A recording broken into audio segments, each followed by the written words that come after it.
या आप जितने भी मुझे अपना मानते हैं संगी साथी, मैं सबसे हाथ उठा के पुकार करके घोषणा करता हूं कि त्रिभुवन में केवल एक परम कल्याण करने वाला भगवान का नाम है। मेरी बात मान लो गोस्वामी तुलसीदास जी। नाम नाम चल रहा है, कहीं भी हो आपको भगवत प्राप्ति हो जाएगी। नाम चल रहा है, नाम।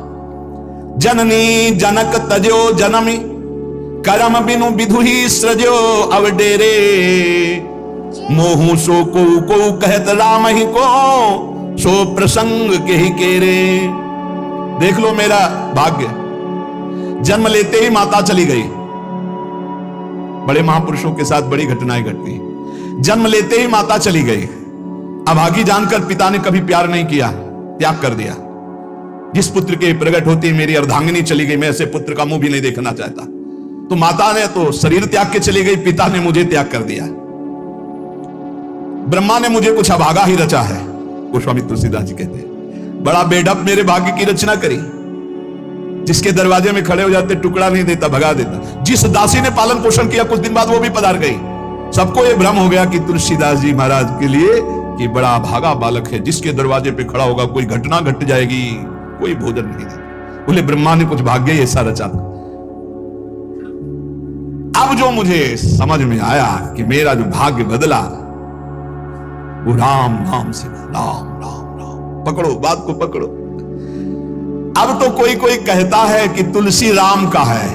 अब भाग्य मिट गया। बड़े बड़े बादशाह ताज उतार कर रखते हैं। जानते हुए सब क्यों हो रहा है? क्योंकि हमने राम नाम का आश्रय ले लिया। अब खूब राम राम राम राम जपता हूं, उसका परिणाम हुआ कि सब कोई सम्मान देता है, सब ताज उतार के रख रहे हैं, प्रणाम नमस्कार दुनिया वाह वाह। क्यों? क्योंकि राम राम जपता हूं, राम का हूं, इसलिए। बात समझो। अगर पकड़ पाओ, कह रहे हाथ उठा के कह रहा हूं, जन्म से अभागा कहा गया, मां पधार गई, पिता त्याग दिया। संसार के लोग कहते अभागा है, लेकिन राम नाम का प्रताप ऐसा उदय हुआ। मोहू से को कहत राम ही को, सो प्रसंग कह के रे। उसी नाम के बल से लोग अब कहने लगे तुलसी तो राम का है।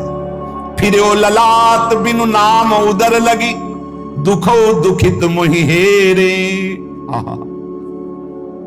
जब मैं राम नाम का आश्रय नहीं लिए था, तब पेट भरने के लिए द्वार द्वार पर ललचाकर भूख से व्याकुल होकर खड़ा होता।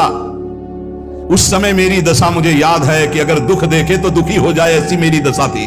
बालक अवस्था, भूख से व्याकुल, दूसरे के दरवाजे पे खड़ा और धक्का मार के लोग भगा देते, अभागी है।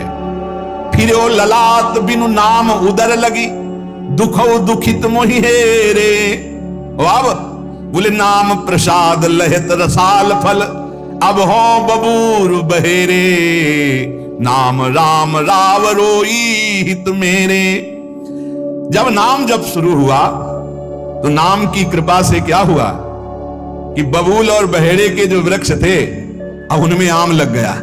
मान लो मेरा जीवन बबूल का पेड़ था, बहेड़े का पेड़ अपवित्र माना, लेकिन उसमें आम लग सकता है, लेकिन लग गया क्योंकि मेरा जीवन ऐसा था। आज परमानंद की बाढ़ आ रही। बोले वे किसके बल से? बोले राम राम राम, नाम के बल से आई। नाम प्रसाद लहत रसाल फल, रसाल माने आम का फल, अब हो बबूर बहेरे। पहले तो मैं कैसा था? बोले बबूल का पेड़, काटा ही उगेगा, दुख ही मिलेगा। जब नाम का जप शुरू किया तो उसी बबूल में रसाल लग गया, आम का फल, अर्थात महान आनंद। साधत साधु लोक परलोक ही, सुनि गुनि जतन घनेरे। तुलसी के अवलंब नाम को, एक गांठ कई फेरे। नाम राम राव रोई हित मेरे। संत जनों ने, शास्त्रों ने जब कहा कि जीव के समस्त दुखों को मिटाने में समर्थ है नाम, बस उसके अनुसार हमने पकड़ लिया, नाम जप करना शुरू कर दिया। उनकी बात मान करके जब नाम जप किया तो लोक परलोक सब बन गया। हरिवंश महाप्रभु, ई परलोक सकल सुख पावत, मेरी सो भैया कृष्ण गुण समझ। इस लोक और परलोक में समस्त सुख आपका वर्ण कर लेंगे। मेरी बात मान लो, मेरी कसम है तुम्हें, तुम नाम जप शुरू कर दो। अगर दुख से निपटना चाहते हो, तभी लोग कहते हैं बाबा का हर प्रश्न का उत्तर नाम होता है। इसलिए नाम है कि एकमात्र समर्थ नाम है जो सारे पापों को मिटा दे। पापों से ही दुख मिलता है। ऐसा कोई पुण्य नहीं है जो इतना समर्थ हो कि हमारे जमा के जमा गोदाम पापों को नष्ट कर दे। वो नाम, नाम संकीर्तनम यस्य सर्व पाप विनाशम। समस्त पापों का नाश नाम से। लोक परलोक बनाना है तो संतों से सुना, शास्त्रों में सार बात पकड़ी, नाम कीर्तन नाम जप। अब तुलसी ने तो एक ही सहारा पकड़ लिया, राम राम राम, एक ही अवलंबन। जैसे गांठ तो एक ही होती है, लपेटा उसमें 100 मार दिए जाए, ऐसे ही साफ शास्त्र है, मेन बात है, पॉइंट की बात है, नाम जप। यज्ञानाम जप यज्ञोष्मी, जितना नाम जप कर लोगे उतने सुखी हो जाओगे। बात को पकड़ लो। गोस्वामी तुलसीदास जी कहते हैं, तो श्री तुकाराम जी महाराज कहते हैं, संदेह मत करो, वही एकांतवास सफल है जो समाधि में है। समाधि कैसी? नाम की समाधि, नाम का ध्यान, 2 अक्षर राधा, वही गूंज रहा है। अब समाज में बैठे हो तो एकांत, एकांत में बैठे हो तो एकांत। और अगर नाम जप नहीं चल रहा तो श्री तुकाराम जी महाराज कह रहे हैं, केवल एकांत में बैठे रहना प्रमाद है। एकांत में समय व्यतीत पड़े हैं वो प्रमादी है। तो कैसे एकांतियों को, जैसे सांप भी तो बिल में रहता है, गुफा में चूहा भी रहता है, पीछे आपने चर्चा सुनी, क्या उनको भगवत प्राप्ति हो जाती है क्या? हाँ, नए साधक को चाहिए कि कुछ समय एकदम शांत, जैसे आप लोगों के पास कुटिया है, कमरा है, एकांत कमरे को अपना गुफा समझो, सेवा और वाणी पाठ आदि किए, कुछ समय तो एकांत मिलता ही है। उस समय बैठ करके मन को प्रभु के चिंतन में, कई बार हम कहते हैं कि आप कहां हो, हजारों बार यहां सत्संग में कहते हैं नाम चलाओ, अंतर्मुख। जब हम सेवा में लगे हैं तो नाम चिंतन चल रहा है, जब सेवा से विलग है तो एकदम समाधिस्थ है, एकदम आनंद में नाम चल रहा। जी, ठाड़े बैठे परे उताना, कबीर काहे हम राय ठिकाना। चिंतन ही हमारे जीवन का सार है, इतनी बात समझ लो। अगर आपका चिंतन नहीं चल रहा, हम कोई महत्व नहीं रखते, इन सब बाहरी बातों का महत्व नहीं रखते, ध्यान रखना। खास बात है आपका चिंतन क्या चल रहा है। हमारे हृदय को प्रसन्न करने वाली सबसे बड़ी सेवा है आपका चिंतन। अचानक दृष्टि आपके चेहरे में पहुंचे और आपकी नेत्र दिखाई दे रहे अंतर्मुखता में, एक हृदय में शीतलता रहती है, हाँ काम हो गया। अगर साधक ऐसे चलेगा तो बहुत जल्दी काम हो। मुख बरनत हरिवंश, चित्त नाम हरिवंश रति, मन सुमिरन हरिवंश, ये है जो कृपा हरिवंश। एक क्षण का भी, जैसे हम चर्चा कर रहे हैं तो भगवत चर्चा और एकांतिक कर रहे हैं तो भगवत प्रश्न उत्तर, उस समय भी किसी के भी एक चेहरे को लक्ष्य बना लेते हैं। वो समझता है हमको बहुत प्यार करके देख रहे हैं, नहीं, हम उस समय नाम लिखते हैं, नाम लिख करके वार्ता करते जा रहे हैं, बराबर दृष्टि उसके जमाए हुए हैं। वो समझ रहा है हमारी तरफ देख रहे हैं, हम बिल्कुल नहीं पहचानते ही नहीं कौन होगा, हम तो बोर्ड मिल गया, अच्छा उसमें नाम लिख रहे हैं, अपनी वार्ता करें। साधु हर समय सावधान सो, साधु नहीं साधु काहे का, सेवा सुमिरन सावधान। इसलिए हम माइक से गरज के कह रहे हैं कि हम कभी भी किसी से पूछ सकते कहां हो, पक्का समझ लो। हमारा कोई व्यवहार नहीं है, हमारा कोई प्रिय नहीं, हमारा सबसे प्रिय वही है जो भजन करता है, जो सुमिरन करता है। अचानक दृष्टि पड़ी, आपसे पूछा कहां हो जी, अच्छा ठीक है, हृदय शीतल हो जाएगा। अगर सुमिरन नहीं तो फिर हमको आप अगर सेवा शब्द से प्रभावित हो तो सेवा है आज्ञा, आज्ञा समन सुसाहिब सेवा।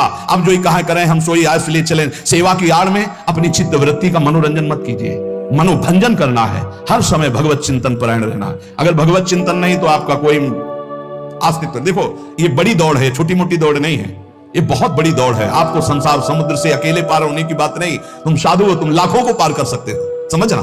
मान लो अगर आप भगवत प्राप्त हो गए तो लाखों को अपनी कृपा रूपी नौका में बैठालकर संसार समुद्र से पार करोगे। साधु अपने लिए भजन नहीं करता, हाँ इस जगत के लिए भजन करता है। सर्वे भवन्तु सुखिनः सर्वे सन्तु निरामया। श्री तुकाराम जी कह रहे हैं एकांतवास लाभ उसी का जिसका चिंतन चलता है। भाई इस बात पर बहुत जोर दिया है भगवान श्री कृष्ण चंद्र ने, अनन्य चिंतयन्तो माम अनन्य चेता सततम। बार बार भगवान इस बात पर जोर दे रहे हैं।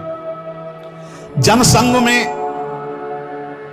नाम चल रहा है तो आप एकांत हो, एकांत में नाम जब नहीं चल रहा तो आप प्रपंची हो। देख लो अंदर प्रपंच चल रहा होगा। जन संसर्ग से शून्य अर्थात भीड़ भाड़ में रति न होना, अरतिर जन संसदी, और एकांतिक भगवत चिंतन होना। हम एकांत को समझते कमरा में पड़े हैं तो हम एकांत हैं, हम ऐसा एकांत नहीं समझते। एकांत है कि हम प्रभु के चिंतन में है तो एकांत है, चाहे बाजार में खड़े हो। अगर प्रभु का चिंतन नहीं तो एकांत में कमरा में पड़े पड़े एकांत में कोई लाभ नहीं। एकांत में उसी का लाभ है जो एकदम समाधिस्थ तन्मय है। एकांत में समाज में सावधान होकर चेष्टाएं कर रहा है और नाम अंदर अंदर चल रहा है। आनंद कंद भगवान गोविंद को छल छंद अच्छा नहीं लगता, मतलब नाटकबाजी अच्छी नहीं लगती। जहां हो वहीं भजन करो, जैसे हो उस परिस्थिति में भजन करके दिखाओ। भजन की भूख जग जाए यार, यही सत्संग का लाभ है, भजन की भूख जग जाए। एकांत का तात्पर्य है प्रभु की शिवा और कुछ सुमिरन में ना आना, प्रभु के चिंतन में डूबना है। भाई समझो, सत्संग सुन रहे उसको पकड़ो, अपने हृदय में बार बार चलाओ। देखो ये अंदर से बात समझ लीजिए, हम उसे बहुत जी जान से प्यार करते हैं जो भजन करने वाले। हम जिन साधकों को देखते हैं कि अपनी सेवा दिनचर्या और भजन किसी से मतलब नहीं, ऐसे ऐसे साधक हैं कि एक एक दो वर्ष हो गए हमने कभी उनसे राधे श्याम हमारी उनकी नहीं हुई होगी। और आप सच्ची मानिए एक दिन भी ऐसा नहीं जो हमारे चिंतन में ना आते हो, चिंतन के द्वारा उनका पोषे। और हमारे पास अगर भजन नहीं करते तो सच्ची मानिए हम जानते भी नहीं है। अभी आप हमें अंदर की बात जैसे कह रहे थे कि हम जान गए आपको, तो हमका नहीं जाने, जान जाओगे तो प्रेमानंद बन जाओगे, प्रेम और आनंद प्रिया और लाल के रूप में डूब जाओगे। ये हमारे गोविंद आनंद कंद सच्चिदानंद प्रभु को ये छल छंद अच्छे नहीं लगते, उनको तुम छल कपट में नहीं फंसा सकते। एकांत निष्ठ भक्त, उसका मतलब हम तुरंत ले जाते हैं कमरा एकांत, गुफा एकांत नहीं, एकांत हृदय, एकांत निष्ठ भगवान के चरणारविंद में। शाब्दिक एकांतिक में मत जाइए कि शब्द का एकांत कि भाई शोरगुल नहीं हो रहा, हम एकांत कमरे में पड़, नहीं नहीं, आंतरिक एकांत में अकेले चुपचाप बैठे रहना एकांत नहीं कहता, भगवान में खोए रहना एकांत का। इसको समझिए, प्रभु में खोए रहना, एकांत वास का तात्पर्य सच्चिदानंद प्रभु में खोए रहे। तो सत्संग,